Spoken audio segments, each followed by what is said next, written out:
ओम श्री साई नाथाय नमः। मेरे प्यारे बच्चे, आज तुम्हारे चेहरे पर एक शंका देख रहा हूं। मन में घूम रहा है, क्या यही मेरी किस्मत है बाबा? क्या मेरे भाग्य में केवल संघर्ष ही लिखा है?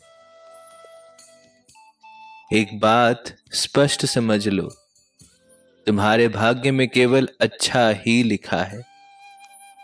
पर भाग्य एक बीज की तरह है, उसे फलने फूलने के लिए समय, विश्वास और तुम्हारे स्वयं के प्रयास की धूप पानी चाहिए।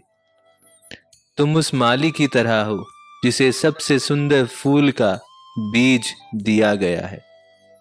पर अगर वो माली बीज बोने के बाद रोज उसे खोद कर देखे कि अंकुर फूटा या नहीं, तो वो बीज कभी पौधा नहीं बन पाएगा।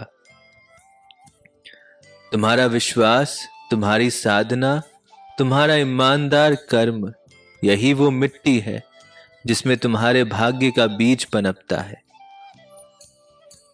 तो व्यर्थ की चिंता क्यों? जो हो रहा है वो तुम्हारे पिछले बोए बीजों का फल है, और जो होगा वो तुम्हारे आज के कर्मों से बनेगा।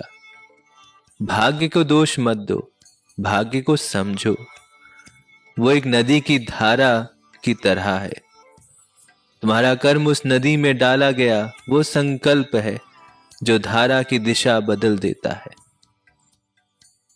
आज को पूरी निष्ठा से जियो, अपने हर छोटे बड़े कर्म को प्रेम से करो।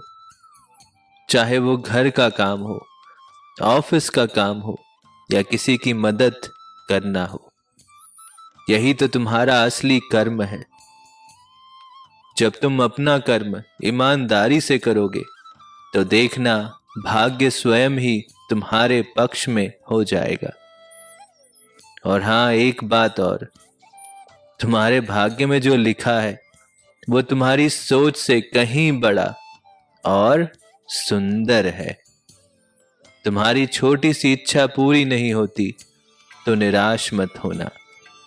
शायद मैं तुम्हारे लिए कुछ ऐसा तैयार कर रहा हूं जिसकी तुमने कल्पना भी नहीं की।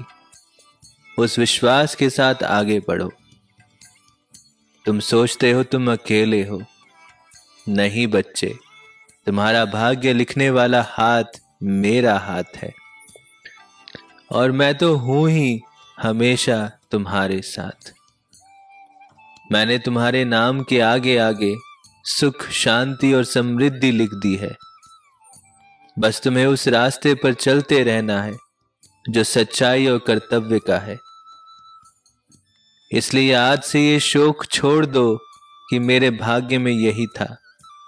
इस विश्वास को जगाओ कि मेरे भाग्य में तो सब कुछ अच्छा ही लिखा है, और बाबा उसे मुझ तक पहुंचा रहे हैं।